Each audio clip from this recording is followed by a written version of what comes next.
Señor, que derrame unción de su Santo Espíritu sobre nosotros para que podamos entender lo que vamos a hablar. Santísimo Dios y Señor, Padre mío, en esta mañana, Señor, invoco su santo nombre, mi Dios poderoso, para que se derrame sobre nosotros su Espíritu, Señor. Cuánta necesidad tenemos, mi Dios. Le damos gracias por permitirnos, Señor, participar, mi Dios santo, de este pastel espiritual, Señor. Bendito sea su santo nombre, mi Dios. En esta mañana, Señor bendito, quiero pedirle por esos hombres, mujeres y niños, Señor, que están en grande tribulación, Padre mío. Oh, Señor bendito, cómo confronta la fe esto que sucede, Señor. Padre, el mundo entero, Señor, se ha volcado sobre esa nación, Señor. Pero también gran parte del mundo, Señor, se transforma, Señor, en enemigo de su pueblo. Al decirle a su pueblo, mi Dios, que usted no existe, que usted no tiene control sobre las cosas que suceden, y eso confronta la fe, mi Dios. Padre, fortalézcanos. Señor bendito, seguro estoy, mi Dios poderoso, que esto, Padre Santo, es para quienes creemos en usted, Señor, darnos cuenta que el tiempo está cerca, Señor. Su palabra habla, Señor, que cuando el tiempo del fin venga, habrá terremotos, Señor. México, mi Dios santo, nuestra nación, ha sufrido esas grandes catástrofes también, Señor. Sabemos, tenemos una idea, Señor, cercana de lo que ese pueblo está pasando, Señor. Bendito Dios, extienda su mano, Señor, porque hay personas, Padre, las imágenes nos dicen que en menos de un minuto, Señor, quedaron sin casa y sin familia, mi Dios. Perdieron sus hijos, perdieron su esposa, perdieron su esposo, sus padres, sus bienes. Oh Dios bendito, cuánto necesitamos de usted, Señor. Le damos gracias, Señor, por la posición de privilegio en la que nos tiene este día, Señor. Y le pedimos, mi Dios, muy en el fondo de nuestro corazón, que nos fortalezca, mi Dios, porque cuando lleguen las malas noticias sobre nosotros, Padre, que ninguno de nosotros, Dios, vaya a expresar con sus labios que usted nos ha abandonado, Señor. Decía el rey David: aunque mi padre y mi madre me abandonaran, con todo eso tú nunca me dejarías. Dios bendito, esta mañana, mi Señor, estamos de luto, Padre, por todos esos hombres y mujeres que están en grande congoja. Algo que se desprenda de nosotros, Señor, algo que nos haga entender cómo la vida, dice Santiago, es como la niebla, Señor. Bendito Padre Santísimo, gracias por este tiempo. Ayúdenos, Señor, a entender su palabra esta mañana. En el nombre de nuestro Señor Jesucristo. Amén. Hermanos, quiero preguntarles algo. ¿Ustedes creen que allá en ese pueblo de Venezuela haya judíos? ¿Si hay judíos viviendo ahí? Sí los hay, están por todo el mundo. ¿Ustedes creen que en ese pueblo de Venezuela haya cristianos? Esos hermanos están en grande tribulación y en grande congoja en este momento. Nomás por un momento, imagínese usted tener 4 o 5 días sin saber nada de sus seres queridos. Haberlos encontrado, ¿cómo? Debemos, hermanos, solidarizarnos con ellos. Tal vez no podamos enviar una moneda, tal vez no podamos enviar algo material, pero sí podemos orar a Dios por ellos. Acuérdese, mi hermano, que la oración del justo, obrando eficazmente, pide mucho. Y muchos de ellos, más que un pan, necesitan aliento espiritual porque están desfallecidos. Dios bendiga a esos seres humanos, mis hermanos. Acuérdense que ya lo vivimos en nuestro México. En 1985 hubo un terremoto todavía más desastroso que ese. Bien, vamos a continuar esta mañana, mis hermanos. ¿Se acuerdan algo de lo que vimos la semana pasada?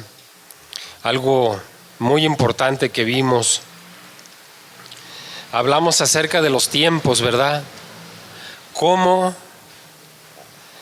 desde cerca de 200 años antes que viniera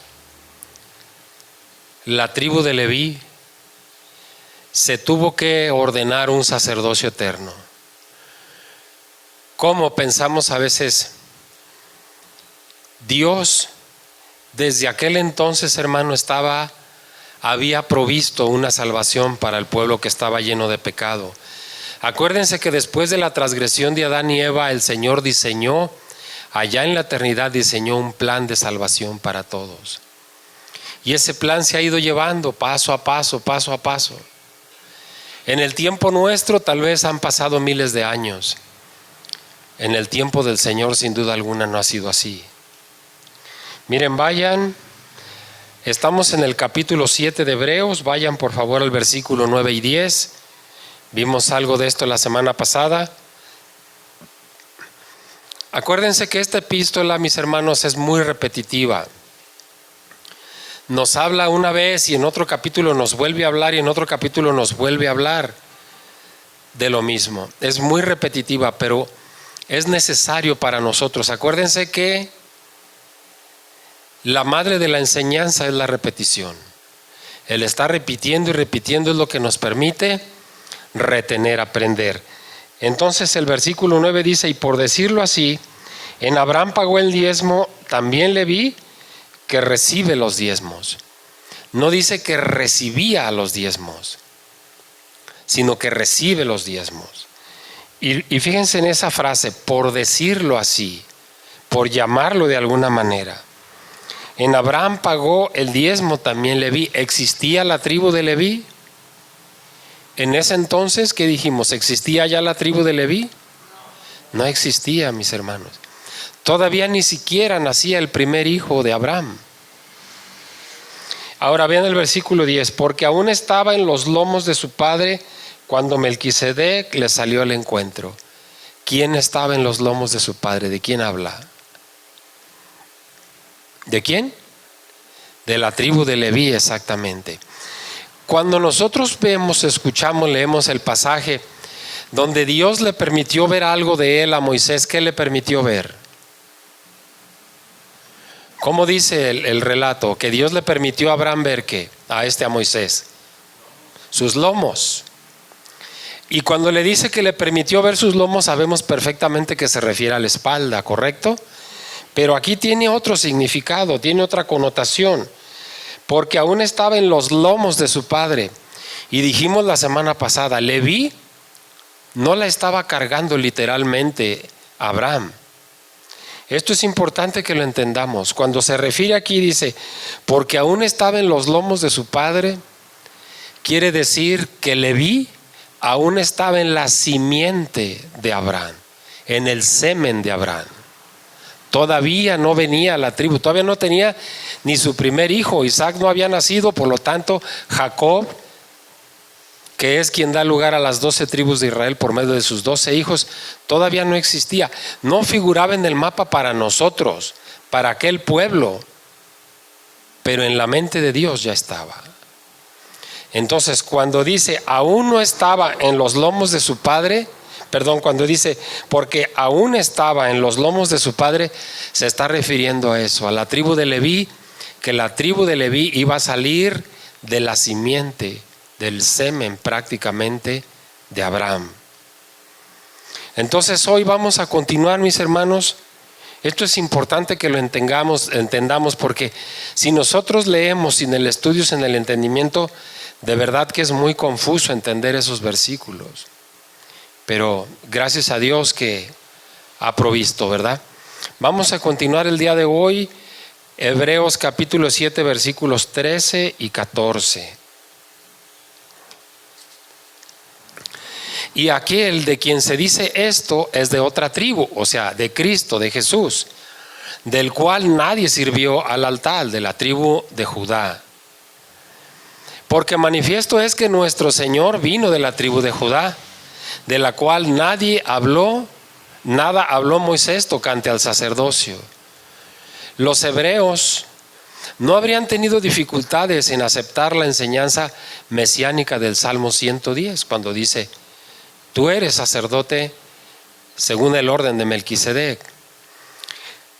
Cuando se refiere al cargo de sumo sacerdote del Mesías, las Escrituras también les habían enseñado claramente que el Cristo iba a provenir de la familia de David. Vamos a Jeremías capítulo 23, versículo 5.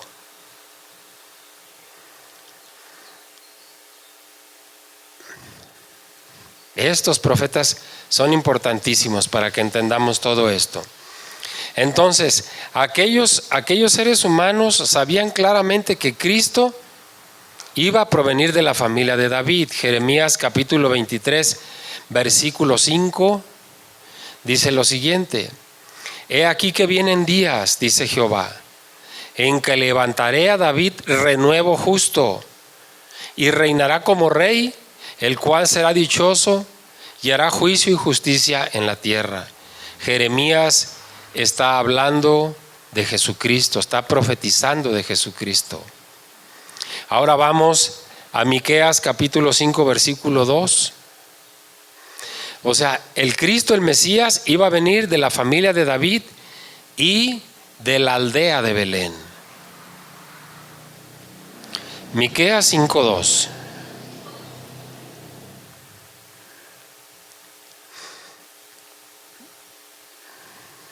Pero tú, Belén Efrata, pequeña para estar entre las familias de Judá, de ti me saldrá el que será Señor en Israel, y sus salidas son desde el principio, desde los días de la eternidad.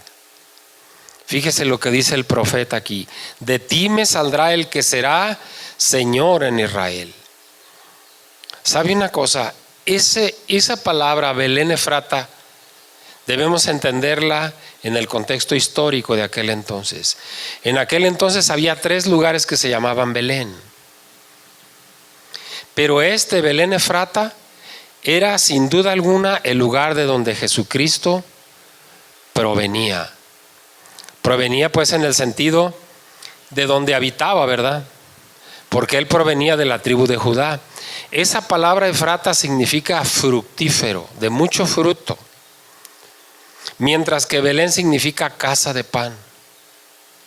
¿Quién es el pan de vida, hermanos?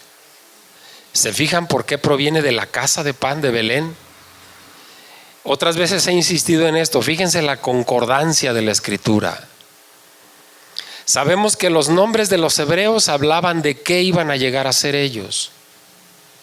En el caso de Pablo, Saulo significa el que ha sido pedido por Dios. Cuando Saulo va a Damasco y suceden aquellas cosas, que queda ciego, entonces le habla el Espíritu y le habla a Ananías y le dice: ve, porque instrumento escogido me es el que ha sido pedido por Dios. Dios ya lo había pedido a Pablo para lo que iba a hacer. Entonces, es muy importante entender eso. Belén Efrata, casa de pan fructífera, de mucho fruto. ¿De dónde provenía Cristo? De ese lugar. Por eso Él es el pan de vida. Y cuando comenzaron a circular los evangelios en su forma escrita, las genealogías registradas de Jesús en el primer capítulo de Mateo, ¿se acuerdan que ahí viene toda la genealogía de Cristo? Demostraban su descendencia del linaje de David. Tenía una descendencia. Acuérdense que los sumos sacerdotes de la tribu de Leví, para llegar a ser sumos sacerdotes, tenían que demostrar de dónde provenían. Tenía que ser de la tribu de Leví. Y aquí Mateo 1 nos habla del linaje de Cristo que proviene de David. Dios había designado a los descendientes de Leví para servir en el tabernáculo y más tarde en el templo. Y cualquier otra persona o otra tribu que se acercara al santuario, ¿qué le pasaba? Si tocaban el santuario, el tabernáculo, ¿qué les pasaba? Morían.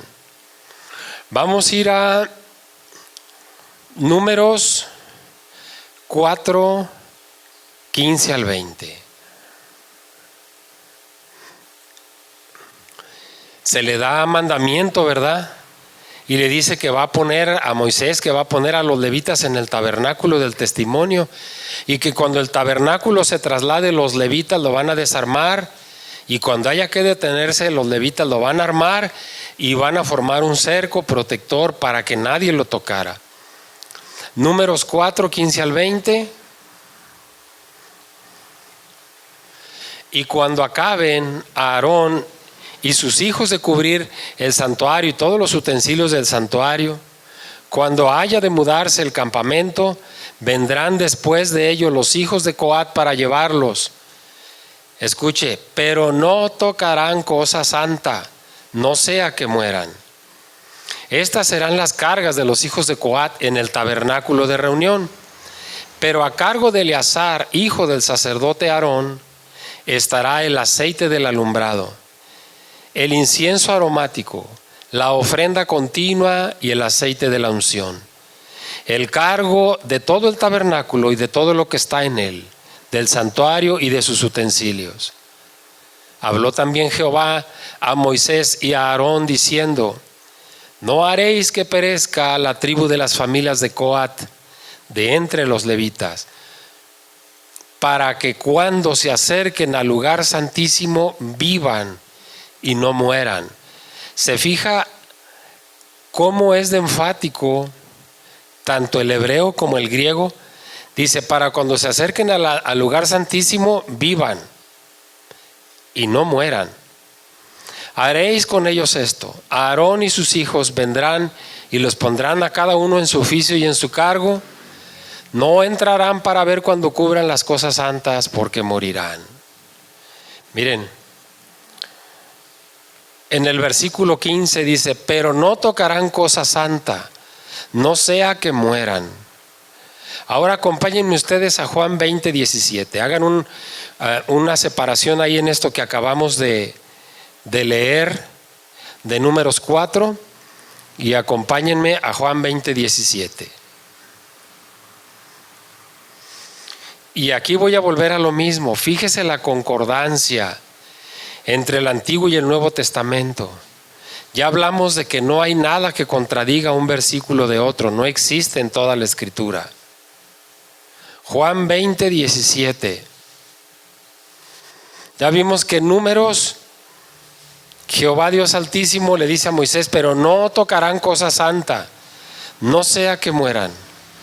En Juan 20, 17, Jesús le dijo, no me toques, porque aún no he subido a mi Padre, mas ve a mis hermanos y diles, subo a mi Padre y a vuestro Padre, a mi Dios y a vuestro Dios.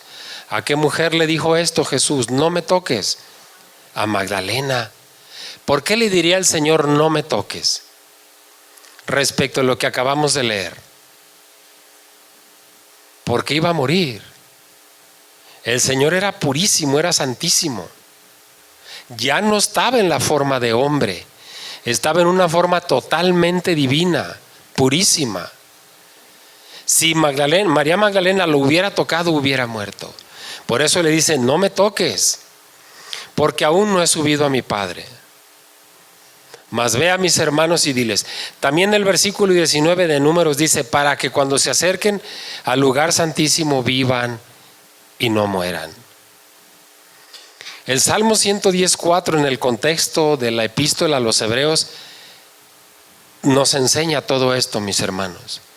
Cómo la ley fue dada por medio de Moisés, cómo era necesario que Dios trajera a un sacerdote distinto a un sacerdote mortal, a un sacerdote eterno.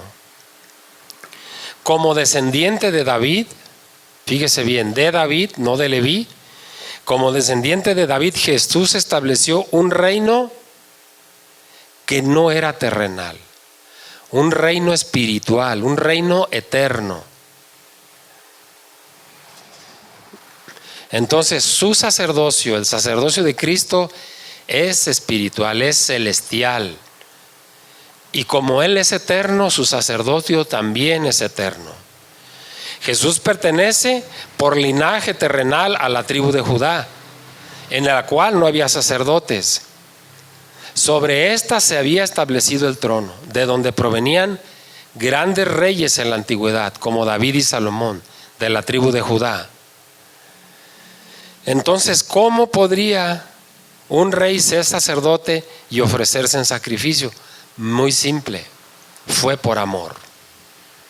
Acuérdese que Juan 3:16 nos dice: porque de tal manera amó Dios al mundo que ha dado a su Hijo. La iniciativa de salvación no proviene del hombre, proviene de Dios. Por eso Dios dio a su Hijo.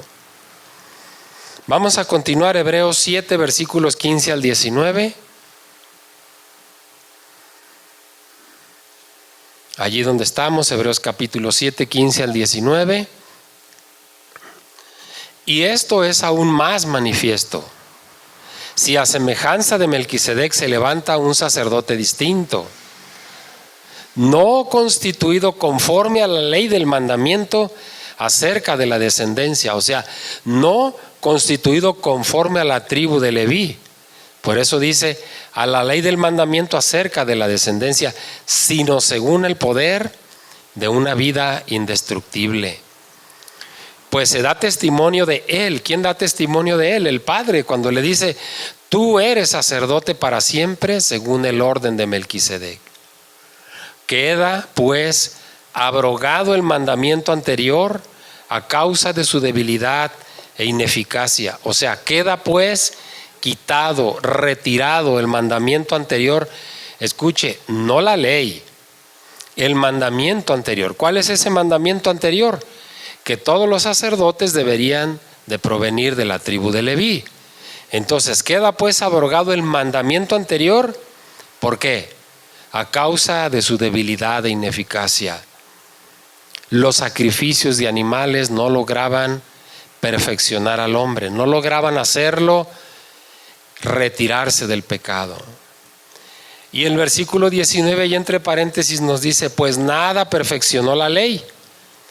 Y de la introducción de una mejor esperanza por la cual nos acercamos a Dios. ¿Qué es esa mejor esperanza? Y de la introducción de Cristo por el cual nos acercamos a Dios. Jesús es nuestra introducción a esa mejor esperanza. Y si Él es una mejor esperanza, ese Nuevo Testamento que vimos que tiene mejores promesas, si Él es esa mejor esperanza, ¿creen ustedes que ese nuevo pacto esté formado sobre mejores promesas? Desde luego que sí. Dice el verso: no constituido conforme a la ley del mandamiento acerca de su descendencia, sino según el poder de una vida indestructible. El sacerdocio de Jesús encuentra su origen no en el orden levítico, sino según el orden de Melquisedec. No está faltando la escritura a nada. Jesús es establecido sumo sacerdote para siempre desde antes de que hubiera existido la tribu de Leví. Él ya era sacerdote para siempre. Nosotros, hermanos, los que vivimos en una era diferente y en otra cultura, creo que se nos dificulta mucho imaginarnos el tumulto y la desorientación que deben haber reinado cuando los judíos y los cristianos se dieron cuenta que el sacerdocio levítico había terminado. ¿Cuándo terminó el sacerdocio levítico? A ver si alguien se acuerda. En el año 70, que fue la destrucción del templo de Jerusalén. Esos 35 años que pasaron entre la muerte de Cristo y la destrucción del templo, siguieron llevándose ambas cosas. Por parte de los judíos aún seguía habiendo sacerdotes por medio de la tribu de Leví. En la destrucción del templo, cuando viene algo llamado la dispersión, que es los judíos se van a donde pueden, huyendo a todas partes del mundo, ahí se terminó el sacerdocio levítico. y ahí entró en funciones totalmente al 100% la función sumo sacerdotal eterna de Cristo. Él, desde luego que estaba después de su muerte y ascensión al cielo, estaba sentado a la diestra del Padre. Después de la ascensión de Cristo al cielo, los cristianos, los convertidos de aquel entonces, continuaron asistiendo a los servicios de oración en el templo, porque el templo todavía no era destruido hasta el año 70. Por eso decía yo, esos 35 años que pasaron ahí. Acompáñenme a Hechos 3:1, por favor.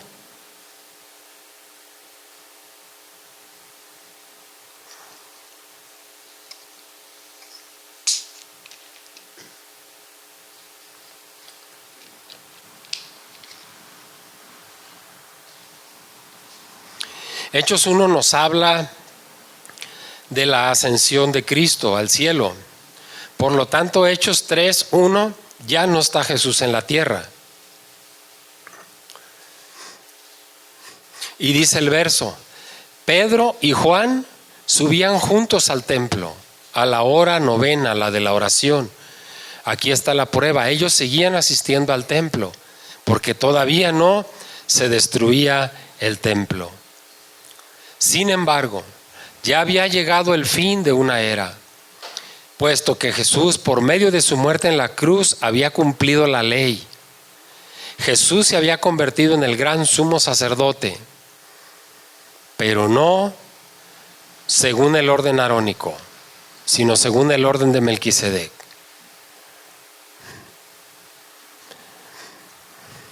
Un sacerdote del orden levítico servía temporalmente, ya que eventualmente moría. Por el contrario, Jesús es sacerdote para siempre. Vale decir que como único sacerdote, no hay otros sacerdotes que sirvan con él, por eso él es único. Jesús demanda para sí el poder de una vida indestructible, de la que nos habla el versículo. Esa expresión vida indestructible, esa es única expresión en todo el Nuevo Testamento. En ninguna parte del Nuevo Testamento viene esa misma expresión. Aunque Jesús se ofreció a sí mismo como sacrificio en la cruz, su vida no terminó ahí, no finalizó ahí. Él conquistó a la muerte y vive para siempre, y está sentado a la diestra de Dios en el cielo. Dice el verso, queda entonces pues abrogado el mandamiento anterior. Ese mandamiento del cual los sacerdotes tenían que provenir de la tribu de Leví, allí terminó. ¿Por qué? Porque no perfeccionaban nada. Y a partir de ahí se introduce una mejor esperanza, que es Cristo. Cristo es nuestra esperanza. Y por medio de esa esperanza y de ese Cristo podemos acercarnos al Padre, a Dios. ¿Verdad? El escritor habla de una mejor esperanza, en el sentido de que es una esperanza verdadera y una esperanza eterna. Es una esperanza viva y es una esperanza perfecta. Es la esperanza que tenemos nosotros los creyentes en Jesucristo a través de su palabra, a través del Evangelio. Esa es una buena noticia para todos nosotros. Es una mejor esperanza. La mejor esperanza ha arribado y ha llegado la hora de dejar de lado al sustituto, o sea, a la tribu de Leví. En su providencia, permítanme. Se me olvidó ponerlo en vibrador. Vamos a continuar.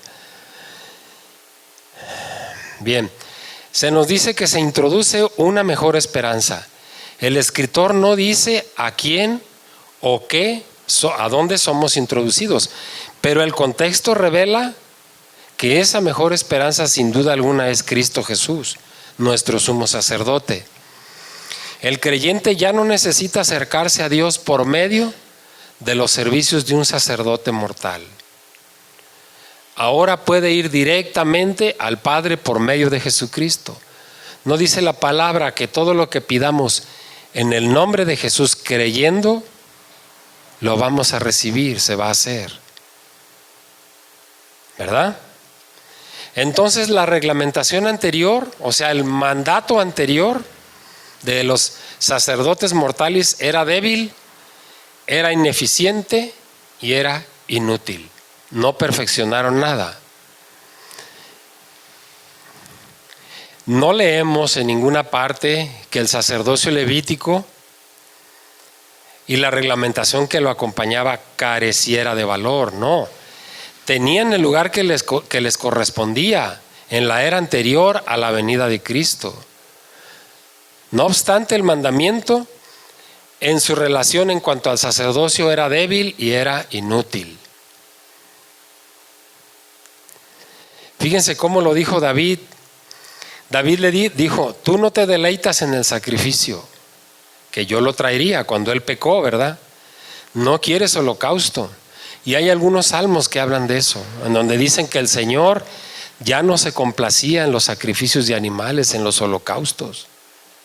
¿Qué era lo que él quería? Un corazón contrito, ¿verdad? Entonces, por medio, fíjense la validez tan grande del sacrificio de Cristo. Cristo nos hizo reyes y sacerdotes para el Padre. ¿Dónde nos ganamos eso, hermanos? ¿Cómo nos lo ganamos? No nos dimos cuenta, ¿verdad? Israel en su vida pecaminosa no podía existir en la presencia de Dios. Entonces Dios requería proveer algo para que aquel pueblo pudiera acercarse finalmente a Dios, porque estaba lleno de pecado, lleno de idolatría, de incredulidad. Las vidas de los animales sacrificados no lograban esa expiación. Asimismo, el sacerdocio que había sido instituido para llevar a los israelitas a una vida de consagración y de perfección había fracasado totalmente. El hecho que Dios declarase más tarde, por medio de un juramento, la inauguración de un sacerdote según un orden distinto, comprobaba la debilidad del sacerdocio arónico que iba a venir años posteriores. Dios mismo le había impuesto la ley a los israelitas. Como legislador supremo, Dios estaba sobre los mandamientos y ordenanzas que él había instituido. Por eso, en un momento apropiado, él pudo, de alguna manera, no tanto cambiar o suplantar la ley, sino adelantarse a los tiempos. De tal manera que se adelanta a esos tiempos y nombra a Cristo como sumo sacerdote para siempre. Hace un momento mencioné, lo voy a repetir, el sacerdocio de Cristo no era un sacerdocio terrenal, era un sacerdocio espiritual, eterno. Vamos al Salmo 110, 1 y 2. Ya lo leímos la semana pasada también.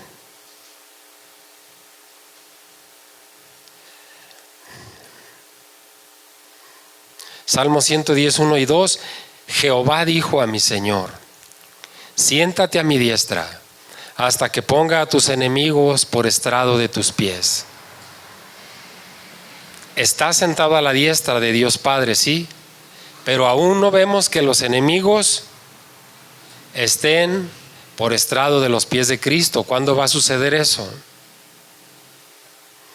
En su siguiente venida, en su segunda venida. La brevedad de la vida de los sacerdotes, según el orden de Aarón, daba testimonio acerca del carácter transitorio del oficio levítico. Las genealogías sacerdotales eran testigos mudos de la naturaleza pasajera, transitoria del sacerdocio. En contraste con esto, el sacerdocio de Jesús es eterno. Por tanto, Jesús es el mediador de un nuevo pacto. Pero no solamente un nuevo pacto, sino un nuevo y mejor pacto.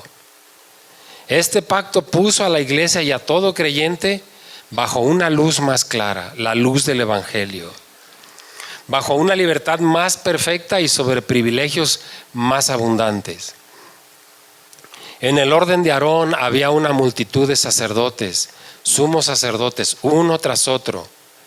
Pero en el sacerdocio de Cristo solamente hay uno, que es Él.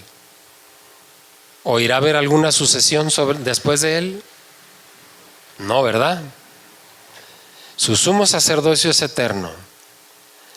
Entonces, nos conviene desear la espiritualidad y la santidad muchísimo más allá de lo que la desearon los creyentes del Antiguo Testamento, porque hoy tenemos mejores promesas. Tenemos promesas y ventajas que exceden con mucho a las que ellos tuvieron. Vamos a continuar. Hebreos capítulo 7, versículos 20 al 22. Y esto no fue hecho sin juramento, porque los otros ciertamente sin juramento fueron hechos sacerdotes, pero Jesús, con el juramento del que le dijo, juró el Señor y no se arrepentirá. Tú eres sacerdote para siempre según el orden de Melquisedec. Versículo 22, por tanto, Jesús es hecho fiador de un mejor pacto. El sacerdocio arónico fue instituido por ley divina. El sacerdocio de Cristo fue por medio de un juramento divino. ¿Qué es más grande? ¿Una ley aunque fuera divina o un juramento divino? De esa manera fue instituido Jesucristo, por medio de un juramento divino. Una ley puede ser anulada, puede ser cambiada, y no necesariamente divina. Una ley terrenal sufre cambios, o se cambia esa ley y se hace otra ley. Pero un juramento es para siempre. ¿Se fija la grande diferencia? Entonces dice el verso, y esto no fue hecho sin juramento.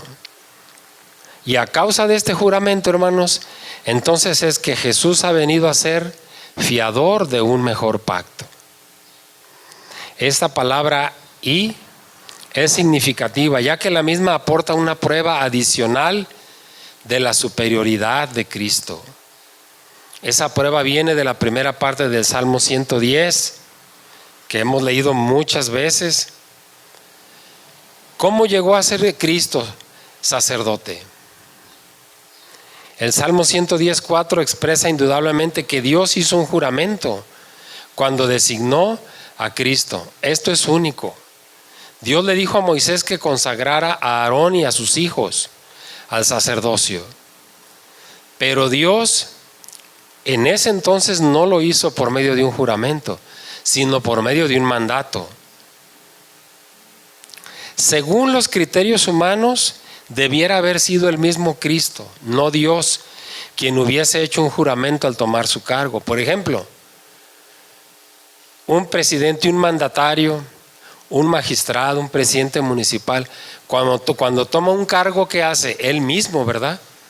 Jura respetar la ley, jura honrar, y luego le dicen, y si no lo hiciere, que la nación se lo demande. En el caso de Cristo no fue así. Allí el que hizo el juramento fue el Padre. ¿Habría algún cambio si lo hubiera hecho Jesucristo o lo hubiera hecho el Padre ese juramento? No, ¿por qué? ¿Por qué? Hemos hablado que son lo mismo, ¿no? No tenía que haber ningún cambio. En su autoridad, en su soberanía, el Padre hace ese juramento. ¿Verdad? ¿Se acuerdan qué le dijo a Abraham? Por mí mismo he jurado, le dijo Dios, que por cuanto has hecho esto y no me has rehusado tu hijo, tu único hijo, por mí mismo he jurado. Miren, vayan ahí a Hebreos 6:13, por favor, ahí estamos, regrésense a un capítulo, lo acabamos de ver, ese capítulo. ¿Qué dice ahí? Porque cuando Dios hizo la promesa a Abraham, no pudiendo jurar por otro mayor, juró por sí mismo. ¿Se fija? Ahí está. Fue por medio de un juramento. Pero no había otro más grande que él, entonces juró por sí mismo. No porque hiciera falta validez en sus palabras, sino porque de alguna manera tenía que dar un argumento poderoso a los que todavía tenían dudas de que él fuera el soberano de la tierra y del cielo. Ahora, por segunda vez, al instalar Dios a su hijo como sacerdote según el orden de Melquisedec, vuelve a jurar para atestiguar la inalterable naturaleza de su designación. ¿Se acuerdan que dijimos que hay dos cosas por las cuales Dios no puede mentir? ¿Cuál es una de ellas? ¿Por qué no puede mentir Dios? ¿Es contrario a qué? Es contrario a su naturaleza. Entonces, si Él hace un juramento, ¿lo quebrantará? No, porque es contrario a su naturaleza. ¿Cuál es entonces el propósito de confirmar el sacerdocio de Cristo por medio de un juramento? Dice el escritor que Jesús ha venido a ser fiador de un mejor pacto. Hay que entender esos conceptos. Fiador. Un fiador es un garante. Y ese garante no es otra cosa que garantía. ¿Qué pasa cuando un fiador de una renta, cuando un inquilino de una renta de una casa no paga? ¿Cuál es la condición, la primerita condición que le piden a alguien que va a comprar un carro a crédito, que va a rentar una casa? ¿Qué es lo primero que le piden? Un fiador. Y le dicen que ese fiador tiene que tener con qué responder, ¿no? Ya no es de palabra. Ya es ahora, demuéstrame que él tiene una propiedad que yo le puedo embargar si tú no me pagas. ¿Cómo dicen los dichos por allá desde nuestros abuelos o tatarabuelos? Fiador, pagador. ¿Se fija? Entonces esa palabra fiador o garante significa que Cristo, cuando dice que Él es fiador de mejores esperanzas, significa que Cristo es nuestra garantía, es nuestro garante de que aquello es cierto, de que aquello se va a cumplir. Porque está la palabra respaldada de Cristo ahí. ¿Por qué pagó? Fíjense, ¿cuál es la idea? Y vuelvo a lo mismo, a la concordancia. ¿Por qué tuvo que pagar Cristo por todos nuestros pecados allá en la cruz? ¿Por qué? Porque nosotros no podíamos pagar esa deuda. Era una deuda impagable. Entonces tuvo que venir ese fiador, ese garante de nosotros a pagar esa deuda por nosotros. ¿Cómo quedas cuando alguien te hace un favor de ese tamaño? ¿Se acuerdan que en alguna ocasión les puse un ejemplo acerca de un accidente en la sala de urgencias? El accidentado necesita sangre de cierto tipo urgentemente. Los familiares, ninguno de ellos no le puede dar, pero hay alguien allí en la sala que ni lo conocen y él le da la sangre. El accidentado vive. ¿Cómo queda el accidentado y su familia con aquella persona que ni los conocía? Y agradecido para toda la vida, porque en toda la vida eso no se va a olvidar. Ahí estamos nosotros, hermanos.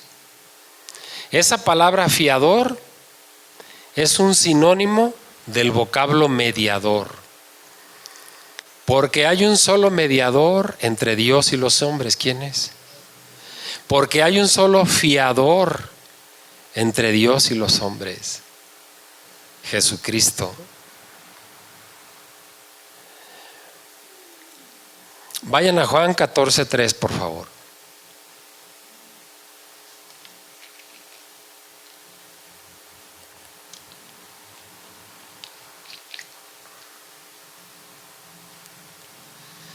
Le debemos a nuestro Señor Jesucristo, le debemos, estamos en deuda con Él. ¿O somos de los que no damos ni las gracias cuando recibimos algo? ¿Verdad? Es que la palabra de Dios es confrontante, hermanos. A veces necesitamos ser confrontados de esa manera. Tenemos una deuda increíble con nuestro Señor Jesucristo. Entonces lo menos que podemos ser es ser agradecidos con Él. ¿Qué dice Juan 14:3? Y si me fuere y os preparare lugar, vendré otra vez y os tomaré a mí mismo, para que donde yo estoy, vosotros también estéis. Después de lo que hemos hablado, hermanos, esta mañana, ¿podemos creer esto?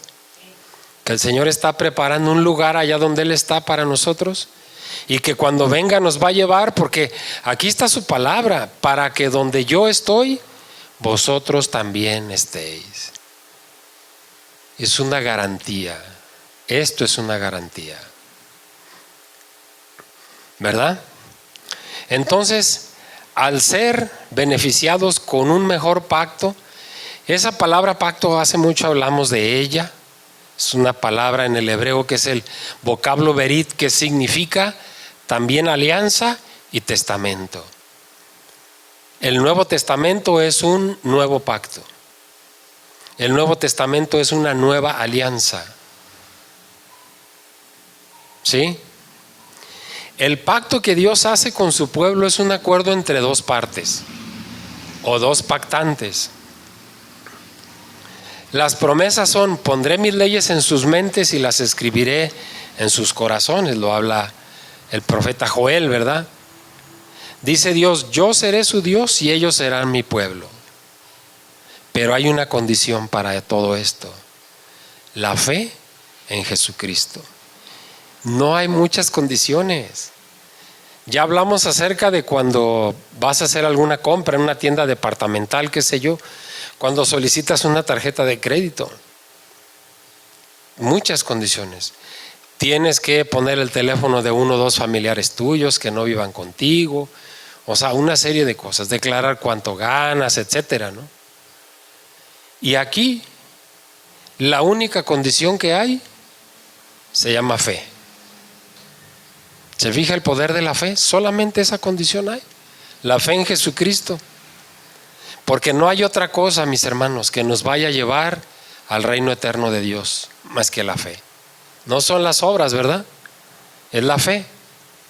Entonces, ¿por qué este pacto es llamado mejor pacto? En el antiguo pacto que Dios hizo con los israelitas allá en el monte Sinaí, Moisés actuó como mediador entre Dios y el pueblo, ¿verdad? Pero Moisés nunca podía garantizar el pacto. En el nuevo pacto, Jesús es mediador y fiador a causa de su obra expiatoria. El sacerdocio levítico era solamente un diseño en lo terrenal de aquello que Dios iba a disponer en lo eterno por medio de Cristo. Este sacerdocio no pertenecía, el sacerdocio eterno no pertenecía a los hombres mortales, obviamente, ¿verdad? Quien se acerca a Dios, hermanos, debe entender que Dios ha dispuesto un medio por el cual, ¿a quién ha puesto Él? A Jesucristo, ¿verdad? Por medio de su sacrificio y obediencia fue perfeccionado para librar, para salvar, para sanar perpetuamente por la eternidad a aquellos que buscamos a Dios. La intercesión de Dios no es temporal, no es terrenal, es eterna, eterna. Por algo está tan cerca del trono de Dios. Vamos a Hebreos 4:6. Hebreos 4:6. Allí regrésense 3 capítulos. Y dice: acerquémonos pues confiadamente al trono de la gracia, para alcanzar misericordia y hallar gracia para el oportuno socorro. Por medio de Jesucristo, el mediador de un nuevo y mejor pacto. Vamos a continuar. Hebreos capítulo 7, versículos 23 al 25.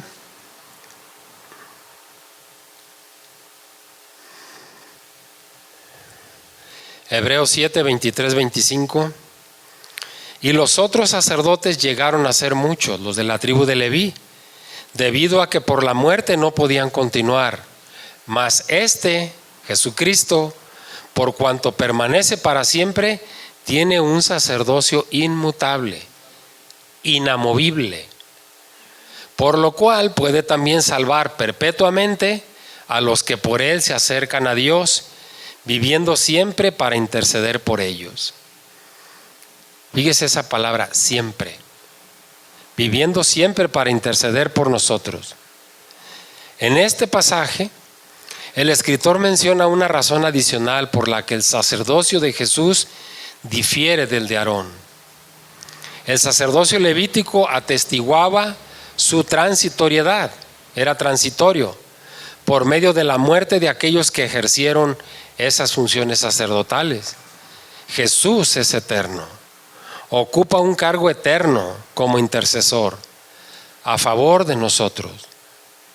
Entonces, si Jesús vive para siempre, Él tiene un sacerdocio permanente. Por lo tanto, es capaz de salvar completamente a aquellos que nos acercamos a Dios por medio de Él. Porque ese fue el camino que Dios Padre instituyó para acercarnos a Él, Jesucristo. Entonces, si Él vive para siempre, intercede por nosotros siempre. Estos versículos constituyen una extensa oración.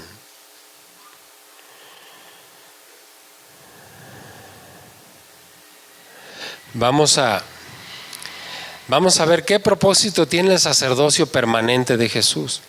En realidad tiene muchos propósitos. En primer lugar, Él es capaz de salvar completamente a los que nos acercamos a Dios por medio de Él. Jesús es un Salvador que hace su trabajo de una manera completa. Siempre va a acabar la obra. ¿Qué le dijo al Padre? Consumado es. ¿Verdad? Por medio de Él fuimos liberados de la maldición que se había servido sobre el hombre de pecado. Y por medio de Él logramos una restauración de la relación entre Dios y el hombre mediante Jesús. Mediante Jesús. Él es por medio del cual el hombre es reunido con Dios. Vamos a Juan 17:21.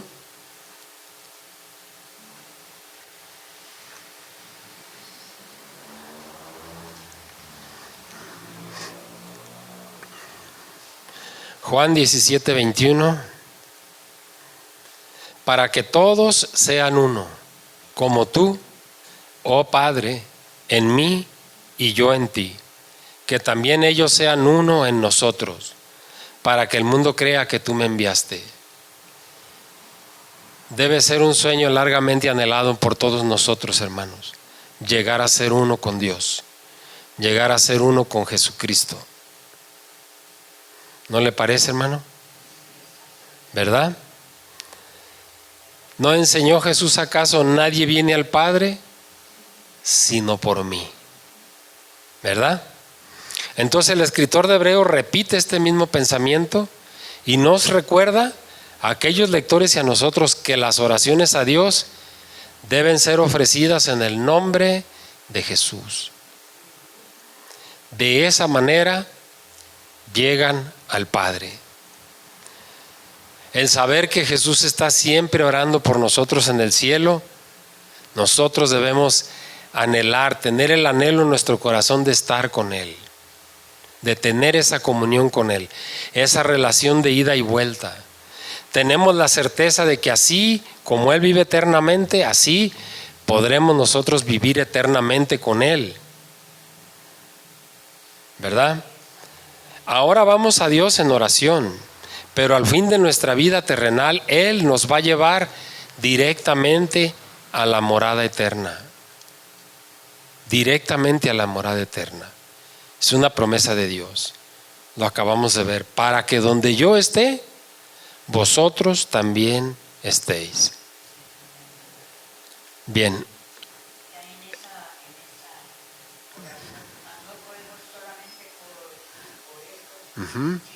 Por los que han de creer. Así es. Así es. Qué hermoso. Él diseñó un plan de salvación en el momento en que estos hombres, Adán y Eva, cayeron. Ahí Él diseña un plan de salvación para nosotros. ¿Por qué se ha tardado tanto? Si lo vemos en nuestro tiempo, no en el tiempo de Dios. En el tiempo de Dios tal vez sean 2 o 3 días solamente. Pero vámonos viendo en el tiempo de nosotros. ¿Por qué pensamos y decimos, por qué se ha tardado tanto el Señor en ejecutar completamente ese tiempo de salvación para todos? ¿Qué dice Pedro en una de sus cartas? Algunos lo tienen por tardanza, pero no es así, sino que Él nos está dando tiempo. Miren, en todo caso, el ser humano ha retrasado la venida de Dios, porque pecamos y pecamos y pecamos, y Dios a darnos otra y otra y otra oportunidad, porque también dice la Escritura que no nos trajo Él para perdición aquí, ¿o sí? ¿Para qué nos trajo? Para salvación. Entonces no es que el Señor esté tardando su venida. El Señor en su grande amor nos está dando tiempo, cada vez más tiempo y tiempo y tiempo. Pero va a llegar un tiempo en el que se va a agotar. Y el mismo escritor de Hebreos más adelante nos va a decir, horrenda cosa es caer en manos del Dios vivo. ¿Qué le pasó a su pueblo amado de Israel? O sea, lo cansó increíblemente hasta que lo tuvo que castigar. Y el tiempo del castigo para Israel todavía no se termina. ¿Cómo están ahorita? Decía yo hace un momento en la oración, gracias a Dios que Él nos tiene en una situación de privilegio a nosotros. Bien, hermanos, terminamos esta mañana. ¿Alguien nos quiere comentar algo más o alguna pregunta que tenga? ¿No? Muy bien, vamos a terminar con una oración. Santísimo Padre, gracias Señor por este tiempo, gracias por hablarnos Señor. Señor bendito, que nuestro espíritu no se canse de alabarle Señor, de reconocerle como ese fiador Señor, como esa garantía que tenemos nosotros, que no es una garantía, mi Dios, basada en un hombre mortal. Es una garantía plena y completa Señor, de que sus promesas se van a cumplir. Le damos las gracias Señor por este entendimiento, le damos las gracias por formar parte Señor de su pueblo amado. Gracias por lo que ha hecho por nosotros Señor y por lo que todavía va a hacer por nosotros. Padre Santísimo, lleve aliento mi Señor a todas las personas que le necesitan mucho en este momento. En el nombre santísimo de Cristo Jesús, amén y amén.